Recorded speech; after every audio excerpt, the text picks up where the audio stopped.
Hello दोस्तों, नमस्कार। आपका अपना यूट्यूब चैनल ओम क्लास बहरिया में आपका स्वागत है। दोस्तों, यदि आपने इस चैनल को सब्सक्राइब नहीं किया होगा तो सब्सक्राइब कर लेना और घंटी के बटन को दबा देना। दोस्तों, आज आपके बीच में बहुत अच्छा टॉपिक लेकर आया हूं, मैथमेटिक्स। जी हाँ दोस्तों, मैथमेटिक्स का एक ऐसा टॉपिक मैं लेकर आया हूँ, ऑब्जेक्टिव। आज मैं आप लोगों के बीच मैथमेटिक्स का ऑब्जेक्टिव लेकर आया हूं, जो बोर्ड परीक्षा 2022 के लिए बहुत अच्छा होने वाला है और अक्सर परीक्षा में पूछे जाने वाले प्रश्नों को ही मैं लेकर आया हूं और आज से रोज़ आपको जो है ऑब्जेक्टिव कराया जाएगा। तो यदि आपने इस चैनल को सब्सक्राइब नहीं किया होगा तो सब्सक्राइब कर लेना और घंटी के बटन को दबा देना। तो आइए शुरू करते हैं। पहला प्रश्न देखते हैं। पहला प्रश्न है कि प्रथम 5 पूर्ण संख्याओं का माध्य कौन होगा। आपके सामने दिया गया प्रश्न है और उसके ऑप्शन भी दिए गए हैं। ऑप्शन ए में 3 है, ऑप्शन बी में 2 है और ऑप्शन सी में जो है 2.5 है और ऑप्शन डी में 4 है। अब सवाल यह है कि प्रथम 5 पूर्ण संख्याओं का माध्य क्या होगा। देखिए, जब भी इस प्रकार का सवाल दे तो पहले आपको यह पता होना चाहिए कि पूर्ण संख्या क्या होता है। तो पूर्ण संख्या क्या होता है, इसको आपको समझना होगा। पूर्ण संख्या जो होता है, जीरो से शुरू होने वाली संख्या को पूर्ण संख्या कहते हैं। सबसे छोटी पूर्ण संख्या 0 है, जबकि सबसे बड़ी पूर्ण संख्या को प्राप्त किया नहीं जा सकता है। और आपका प्रश्न है कि प्रथम 5 पूर्ण संख्याओं का माध्य क्या होगा। तो माध्य क्या होगा, यह प्रश्न किया है, तो आपको माध्य का फॉर्मूला भी तो पता होना चाहिए कि माध्य बराबर क्या होता है। तो डियर स्टूडेंट्स, माध्य बराबर होता है कुल संख्याओं का योग और बटा में कुल संख्या। तो सवाल यह है कि प्रथम 5 पूर्ण संख्या बोला है ना, तो शुरू से लेके 5 पूर्ण संख्या गिनेंगे। देखिए 0, 1, 2, 3, 4 और 5, ये अर्थात कहने का मतलब कि 0 से लेके 4 तक टोटल 5 पूर्ण संख्या है और 5 पूर्ण संख्याओं का माध्य ज्ञात करना है। तो माध्य का फॉर्मूला होता है कि सभी संख्याओं का योग, तो 0, 1, 2, 3 और 4 इसको जोड़ देंगे और बटा में होता है कुल संख्या। कुल संख्या कितनी है, तो 5। ध्यान दीजिएगा, 0, 1 जोड़ेंगे तो 1 होगा, 1, 2 जोड़ेंगे तो 3 और 3, 3, 6, 6, 4, 10 और 10 बटा में 5, तो 5 दूना 10। इसके कहने का मतलब कि आपका आंसर कितना आ गया, 2। तो चलिए आप जो है ऑप्शन में देखिएगा, प्रथम 5 पूर्ण संख्याओं का माध्य कौन होगा। Option A 3, option B 2, option C 2.5, option D 4। तो कौन राइट ऑप्शन होगा, तो राइट ऑप्शन आपका बी होगा। क्या होगा राइट ऑप्शन, बी, यानी आपका जो 5 पूर्ण संख्याओं का माध्य आएगा वो 2 आएगा। इसके बाद दूसरा सवाल है, दो वृत्तों के क्षेत्रफल का अनुपात। 2 वृत्त रहेगा और दोनों वृत्त के क्षेत्रफल का अनुपात 4:1 है, तो उनकी त्रिज्याओं का अनुपात क्या होगा। ठीक है, उनकी त्रिज्याओं का अनुपात क्या होगा।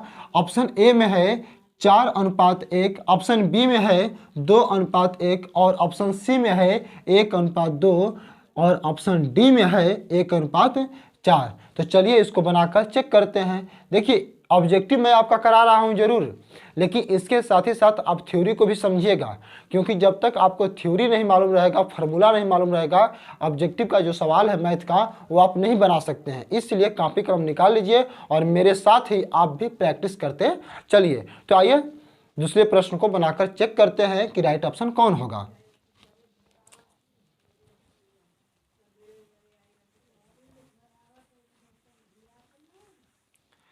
पहले सवाल को गौर से देखिए और सवाल को पढ़िए पहले। दो वृत्तों के क्षेत्रफल का अनुपात, थोड़ा गौर कीजिएगा कि 2 वृत्तों के क्षेत्रफल का अनुपात 4:1 है, तो उनकी त्रिज्याओं का अनुपात क्या होगा। 4 ऑप्शन है और इसी ऑप्शन से आपको जो है एक राइट ऑप्शन चुनना है। अब सवाल यह है कि राइट ऑप्शन कौन होगा। तो चलिए सवाल को बनाकर चेक करते हैं। 2 वृत्त बना लिए, गौर कीजिएगा कि 2 वृत्त बना लिए, 2 वृत्त बना लिए और एक वृत्त का त्रिज्या जो है बड़ा आर और एक वृत्त का त्रिज्या छोटा आर लिए। और आपको मालूम होना चाहिए कि वृत्त का जो क्षेत्रफल होता है पाई आर स्क्वायर होता है।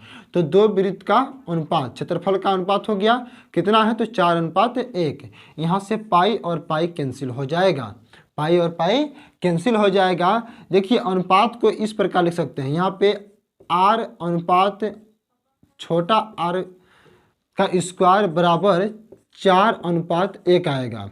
तो इसको हम ऐसे भी तो लिख सकते हैं कि आर स्क्वायर अब बटा में छोटा आर का स्क्वायर बराबर, यहाँ 4:1 है तो इसको 4/1 लिख सकते हैं। देखिए यहाँ जो स्क्वायर है और यह स्क्वायर बराबर के इस पर आएगा तो बनेगा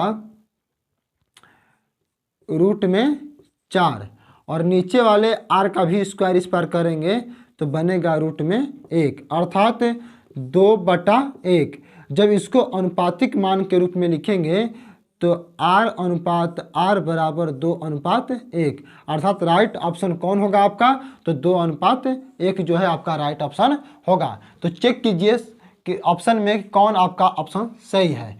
4:1 ऑप्शन ए, बी में 2:1, और यही आपका आया है त्रिज्याओं का अनुपात क्या होगा, तो 2:1, यानी राइट ऑप्शन कौन होगा आपका सही, बी होगा। क्या होगा, तो बी होगा। आशा करता हूं कि आप लोग समझ पा रहे होंगे। डियर स्टूडेंट्स, यदि आपको समझ में नहीं आए तो आप कमेंट करके पुनः प्रयास कीजिए पूछने का, और मैं हमेशा तत्पर रहूंगा आपको जो है सवाल बताने के लिए। आइए देखते हैं तीसरा प्रश्न। तीसरा प्रश्न क्या है उसको देखिए और उसको भी सोल्व करने का प्रयास कीजिए। तो चलिए देखते हैं तीसरा प्रश्न। तो तीसरा प्रश्न है, यदि tan थीटा बराबर √3 तो थीटा का मान क्या होगा। तो आपको मालूम होना चाहिए कि निष्पत्तियों में आपको बताया गया होगा कि tan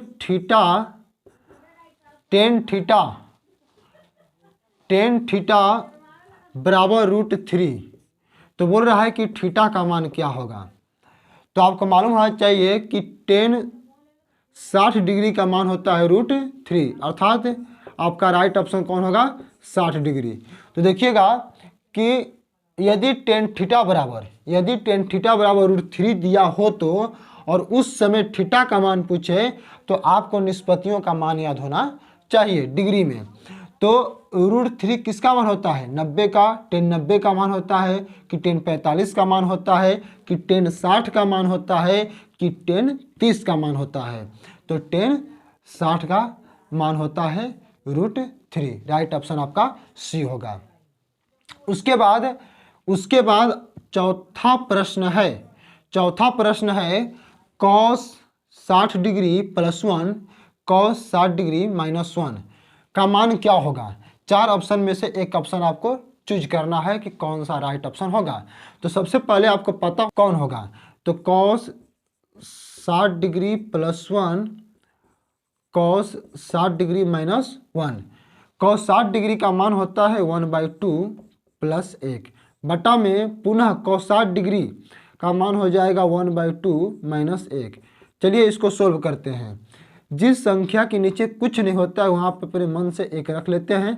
1 और 2 का एलसीएम 2 हो जाएगा, और 2 एकम 2 और 1 एकम 1, अब प्लस यहाँ पे 2 हो जाएगा। एलसीएम फिर 2 और 1 का 2 हो जाएगा, 1 - 2 हो जाएगा। चलिए इसको सोल्व करते हैं। 1 और 2 3/2, और यहाँ पे जो भाग का चिन्ह है देखिए एकदम साधारण भाषा में समझिएगा, लाइन बाई लाइन समझिए। यहाँ जो भाग का चिन्ह है यहाँ पे भाग का चिन्ह लगा देंगे और यहाँ -1/2 कर देंगे। जब भाग के चिन्ह को गुणा में चेंज करेंगे तो 3/2 गुणे 2/-1, अर्थात 2 से 2 कैंसिल और आपका आंसर आ जाएगा -3। तो राइट ऑप्शन क्या होगा, -3। देखिए ऑप्शन में राइट ऑप्शन दिया है कि नहीं दिया है, तो राइट ऑप्शन बी जो है आपका सही होगा, क्योंकि आंसर आ रहा है -3। उसके बाद पांचवा प्रश्न है, यदि अल्फा और बीटा बहुपद f(x) = x² + x + 1 के मूल हो तो 1/α + 1/β का मान है। तो इसको कैसे बनाएंगे, आइए इसको भी बनाकर चेक करें।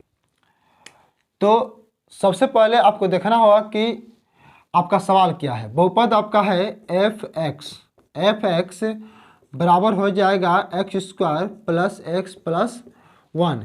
इसमें आपको ए बी और सी का मान निकालना होगा। देखिए यहाँ पे जो है आपका एक छिपा है और यहाँ पे भी एक छिपा हुआ है। तो ए बराबर 1, बी बराबर 1 और सी बराबर 1 हो जाएगा। मान किसका ज्ञात करना है, तो 1/अल्फ़ा प्लस 1/बीटा।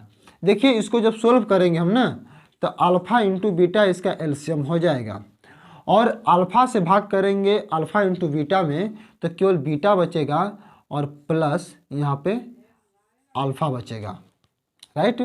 अब यही आपको मान रखना है कि अल्फ़ा प्लस बीटा बराबर क्या होता है, तो अल्फ़ा प्लस बीटा जो होता है ना, तो इसका मान होता है b/a माइनस b/a और इसका मान होता है c/a। तो a से कैंसिल हो जाएगा। देखिए माइनस b, तो b का मान क्या है -1 और c का मान क्या है 1, अर्थात आपका -1 राइट आंसर होगा। तो देखिए कि पांचवा में ऑप्शन ए में 1 दिया है, ऑप्शन बी में -1 दिया है, सी में 0 दिया है और डी में इनमें से कोई नहीं होगा। तो आप देख सकते हैं कि यहाँ पे क्या आपका आंसर आया है, तो -1। राइट ऑप्शन क्या होगा -1, राइट ऑप्शन -1 अर्थात आपका ऑप्शन राइट होगा बी। निम्नलिखित में से कौन परिमेय संख्या है, कौन परिमेय संख्या है, तो इसमें आप देख सकते हैं पहला ऑप्शन है ऑप्शन ए में √3, ऑप्शन बी में 2√2 बटा में √2 और ऑप्शन सी में है 4 प्लस √5, ऑप्शन डी में है √6। आपका राइट ऑप्शन होगा बी, राइट ऑप्शन बी, क्योंकि √2 से √2 कट जाएगा तो बचेगा 2, इसलिए आपका राइट ऑप्शन बी सही होगा।